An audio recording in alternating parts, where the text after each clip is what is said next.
Et ça y est, nous avons les images des libérations. Aujourd'hui, on vous le rappelle, 3 hommes doivent être libérés. Et ça y est, 2 l'ont déjà été, dont le franco-israélien Ofer Calderon, 54 ans, enlevé le 7 octobre 2023 dans son kibboutz, comme ses 2 enfants adolescents qui, eux, avaient été libérés un mois après, en novembre 2023. Ofer Calderon, que l'on voit ici sur ces images, dans cette mise en scène du Hamas dans la libération des otages israéliens, qui libérait donc 484 jours de captivité pour ce franco-israélien. Il est le premier otage libéré ce matin à Khan Younes. Et avec nous Patrick Sauce, spécialiste de BFM TV pour les questions internationales.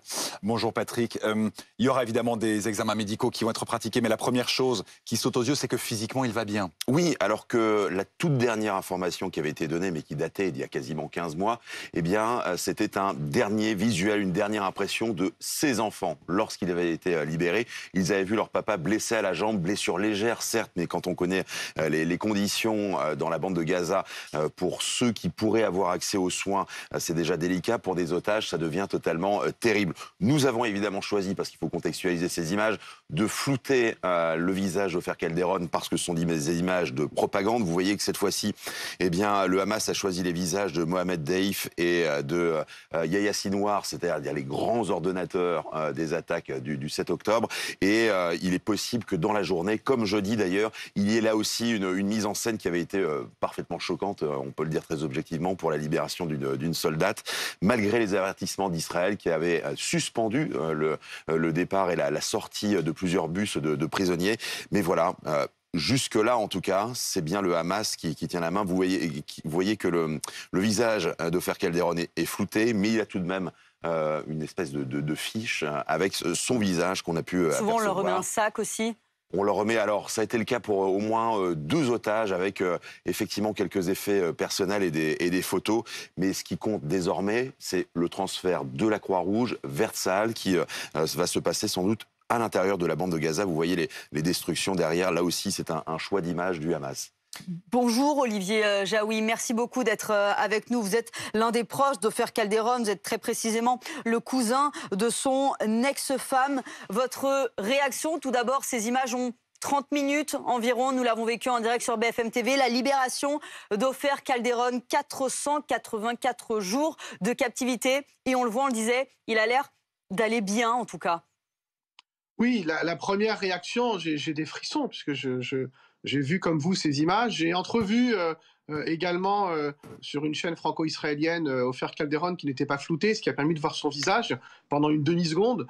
Il est debout, il marche, il avait été blessé à la jambe, vous l'avez dit, il est là, il est quasiment libre. Donc évidemment, c'est formidable ce matin, c'est un immense soulagement, une immense joie. Pour Ofer, pour Hadas, ma cousine, pour les 4 enfants. Oui, c'est d'abord de la joie et du soulagement.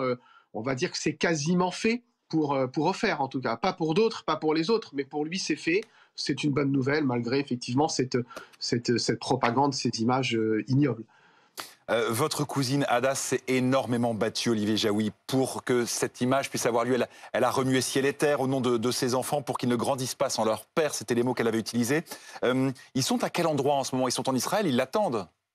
Oui, je pense que j'ai pas eu la confirmation. Je pense qu'Hadas n'avait pas peut-être entre guillemets l'autorisation de donner plus d'infos, ou elle n'a pas voulu s'avancer, peut-être un peu par superstition, de ne pas trop se dire ah c'est fait tant que c'est pas fait. C'est un peu le côté moyen-oriental de la famille, si je puis dire.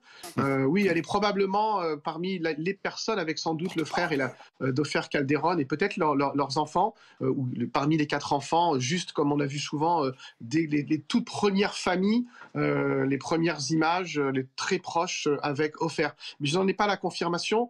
Et là, ce matin, je vous avoue, même hier, enfin, on a échangé hier matin, mais je ne lui ai pas demandé où elle était, ce qu'elle faisait, je vous l'avoue. Merci beaucoup Olivier Jaoui, restez bien avec nous. Une information qui vient nous parvenir aussi, Patrick. Donc on l'a vu, Ofer Calderon qui a été remis à la Croix-Rouge. Il y a également Yarden Bibas, ce père de famille. On sait, sa femme et ses enfants sont toujours en captivité. Ils ont même été remis à Tsahal. Ça y est, oui, ça y est, avec la communication, comme c'est devenu presque une une habitude, même si ça ne l'est pas. Le porte-parole en langue arabe de Tsahal qui vient d'écrire sur les réseaux sociaux pardon, que Tsahal et le Shin Bet avaient récupéré les 2 otages. Je vous rappelle, aujourd'hui, il y a 3 otages à libérer, mais c'était plus ou moins prévu qu'ils sortent en 2 parties.